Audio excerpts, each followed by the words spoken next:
അടിമുടി അടികിട്ടി നിൽക്കുകയാണ് പിണറായി വിജയൻ. ആമയിഴഞ്ചാൻ തോട്ടിലെ പ്രശ്നം തലയ്ക്ക് മുകളിൽ വാളായി നിൽക്കുകയാണ്. ഇതിന്റെ കൂട്ടത്തിൽ മുഖ്യന്റെ മൂട്ടിലിട്ട് പൊട്ടിച്ചിരിക്കുകയാണ് തോമസ് ഐസക്. അല്ലെങ്കിലും അടുത്ത കാലത്തായി മുഖ്യമന്ത്രിയെ കുടുക്കാനുള്ള സകല പണികളും തോമസ് ഐസക് ഉണ്ടാക്കി വെക്കാറുണ്ട്. തിരുവനന്തപുരത്തെ തോടുകളുടെ ശുചീകരണത്തെ സംബന്ധിച്ച് മുഖ്യമന്ത്രി യോഗം വിളിച്ചിട്ടുണ്ട്. കൃത്യമായ ഒരു കാര്യപരിപാടി രൂപം കൊള്ളുമെന്ന് ഉറപ്പാണ്. മുഖ്യന്റെ ഉറപ്പിനെക്കുറിച്ച് വലിയ ഉറപ്പോടെ തോമസ് ഐസക് സംസാരിക്കുകയായിരുന്നു. എന്നാൽ ആ കൂട്ടത്തിൽ പിണറായിക്കിട്ട് നല്ല ഒന്നാം തരം അടിയാണ് കൊടുത്തിരിക്കുന്നത്.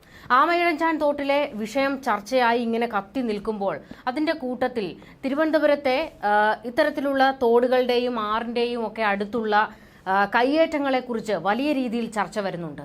ആ ചർച്ച ഒരു വഴിക്കൂടെ പോകുമ്പോൾ മുഖ്യമന്ത്രി നൈസ മിണ്ടാതെ എങ്ങനെയും ഒക്കെ രക്ഷപ്പെടാൻ നോക്കുമ്പോൾ തോമസ് ഐസക് കൃത്യമായി കൊണ്ട് വെടിപൊട്ടിച്ചു.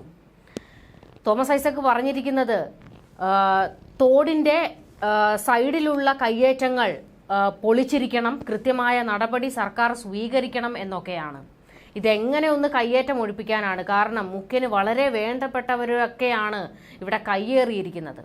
അതുകൊണ്ട് ഈ സർക്കാരിന് അവിടുത്തെ കയ്യേറ്റങ്ങളൊന്നും ഒഴിപ്പിക്കാൻ കഴിയില്ല. എങ്ങനെയെങ്കിലും ആ വിഷയം പുറത്തേക്ക് വരാതിരിക്കാൻ മുഖ്യമന്ത്രി തോട് മാത്രം നന്നാക്കണമെന്ന് നിർദ്ദേശം കൊടുത്തിരിക്കുമ്പോഴാണ് തോമസ് ഐസക് കൃത്യമായി കയ്യേറ്റം ഒഴിപ്പിക്കണമെന്ന് സർക്കാരിനോട് ആവശ്യപ്പെട്ടിരിക്കുന്നത്. ഇത് വല്ലാത്ത പൊല്ലാപ്പാണ് കേട്ടോ. ഇനിയിപ്പോൾ മുഖ്യമന്ത്രി എന്ത് ചെയ്യുമെന്ന് ആലോചിച്ചിരിക്കുകയാണ്. അല്ലെങ്കിൽ തന്നെ ജോയിയുടെ വിഷയത്തിൽ 48-ാം മണിക്കൂറിലാണ് മുഖ്യമന്ത്രി ഒന്ന് സംസാരിച്ചത്. ഇപ്പോൾ ദേണ്ടേ അതിന്റെ കൂട്ടത്തിൽ വീണ്ടും വായടപ്പിക്കാൻ തോമസ് ഐസക്കായിട്ടൊരു വഴി കൊടുത്തിരിക്കുകയാണ്. ഇനി കുറെ നാളത്തേക്ക്, അതായത് വിഷയം കെട്ടടങ്ങുന്നത് വരെ മുഖ്യമന്ത്രി ഈ വിഷയത്തെക്കുറിച്ച് സംസാരിക്കില്ല. ഇത് കൃത്യമായി തോമസ് ഐസക് പണി വെച്ചതാണ്. മുഖ്യമന്ത്രി വാ തുറക്കാതിരിക്കാൻ, മുഖ്യമന്ത്രിയെ കൊണ്ട് എങ്ങനെയെങ്കിലും ഒക്കെ ഒന്ന് വാ തുറപ്പിക്കാൻ മാധ്യമങ്ങൾ ശ്രമിച്ചുകൊണ്ടിരിക്കുമ്പോൾ മുഖ്യനെ അടിച്ചിരുത്തിയിരിക്കുകയാണ് തോമസ് ഐസക്. തോമസ് ഐസക് പറഞ്ഞിരിക്കുന്നത് ഒന്ന് കേട്ടു നോക്കാം. ഓപ്പറേഷൻ അനന്തയുടെ രൂപരേഖ വളരെ വിശദമായിട്ടുള്ള ഒന്നാണ്. ആവശ്യമായ ഭേദഗതി വരുത്തി അത് നടപ്പാക്കുകയാണ് വേണ്ടത്. എത്ര വലിയ ആളുകളായാലും തോടുകൾ കയ്യേറി ഒഴുക്കിന് തടസ്സം സൃഷ്ടിക്കുന്നുണ്ടെങ്കിൽ അവരുടെ നിർമ്മിതികൾ പൊളിച്ച് നീക്കിയേ തീരൂ. ആമയിഴഞ്ചാൻ തോടിന്റെ റെയിൽവേ അധീനതയിലുള്ള 117 മീറ്ററിന്റെ ചുമതല റെയിൽവേ കൃത്യമായി നിർവഹിക്കുമെന്ന് ഉറപ്പുവരുത്തണം. അവരുടെ നിഷ്ക്രിയത അവർക്കിനിയും ബോധ്യപ്പെട്ടിട്ടില്ല എന്നതാണ് അവരുടെ പത്രസമ്മേളനം തെളിയിക്കുന്നത്. ഓപ്പറേഷൻ അനന്തയെക്കുറിച്ചും കയ്യേറ്റങ്ങളെക്കുറിച്ചും മിണ്ടാതെ കോർപ്പറേഷൻ മേയറും മുഖ്യമന്ത്രിയും തടി തപ്പാൻ ശ്രമിക്കുമ്പോഴാണ് തോമസ് ഐസക് അതുകൊണ്ട് വലിച്ചു മുന്നിലിട്ട് കൊടുത്തിരിക്കുന്നത്. ഓപ്പറേഷൻ അനന്ത വിഴുങ്ങിയതാരാണെന്ന് എല്ലാവർക്കും കൃത്യമായി അറിയാം.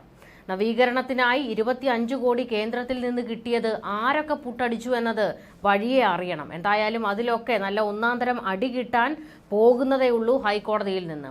അതിന്റെ കൂട്ടത്തിലാണ് ഇപ്പോൾ തോമസ് ഐസക് തന്നെ മേയറെയും മുഖ്യമന്ത്രിയെയും ഒക്കെ കൊടുക്കുന്നത്. ബാക്കിയുണ്ട് തോമസ് ഐസക്കിന്റെ വിശദീകരണം. തോടെങ്ങനെ വൃത്തിയാക്കാം എന്നതിനെക്കുറിച്ചല്ല ഈ കുറിപ്പ്. വൃത്തിയാക്കിയ തോടുകൾ വൃത്തിയായി തുടരുമെന്ന് എങ്ങനെ ഉറപ്പാക്കാം എന്നതാണ് യഥാർത്ഥ വെല്ലുവിളി. ഇതിന് സാങ്കേതിക വിദ്യ അല്ല തടസ്സം. ജനങ്ങളെ ബോധവൽക്കരിക്കുകയും അണിനിരത്തുകയുമാണ് ചെയ്യേണ്ടത്. തോട് തങ്ങളുടേതാണെന്ന ഉടമസ്ഥ ബോധം ജനങ്ങൾക്കുണ്ടാക്കണം. ഇതിന് കനാൽ ഷെഡ് കമ്മിറ്റികൾക്ക് രൂപം നൽകണം. കനാലിന്റെ ഇരുവശത്തുമുള്ള വീടുകളെ ഉൾക്കൊള്ളിച്ച് കനാൽ അയൽക്കൂട്ടങ്ങൾ ഉണ്ടാകണം. 1-2 കുടുംബശ്രീ അയൽക്കൂട്ടങ്ങളുടെ എലുകയിലെ എല്ലാ വീടുകളും അടങ്ങുന്നതാകും ഈ അയൽക്കൂട്ടങ്ങൾ. അയൽക്കൂട്ട പ്രതിനിധികളെ ഉൾക്കൊള്ളിച്ചുകൊണ്ട് കനാലിന്റെ നിശ്ചിത ദൃശ്യങ്ങളിൽ ഓരോന്നിനും കനാൽ ഷെഡ് കമ്മിറ്റികൾക്ക് രൂപം നൽകണം. ഇവരുടെ ചുമതലയാണ് മലിനജലവും ഖരമാലിന്യങ്ങളും കനാലിലേക്ക് എത്തില്ല എന്ന് ഉറപ്പുവരുത്തുക എന്നത്. ഓരോ കനാൽ ഷെഡ് കമ്മിറ്റിയുടെയും അതിർത്തികളിൽ വേസ്റ്റ് ട്രാപ്പുകൾ വയ്ക്കണം. അതായത് കനാൽ ഷെഡ് പ്രദേശത്തെ കനാലിൽ വരുന്ന മാലിന്യങ്ങളുടെ ഉത്തരവാദികളെ കണ്ടെത്താൻ ഇത് സഹായിക്കും.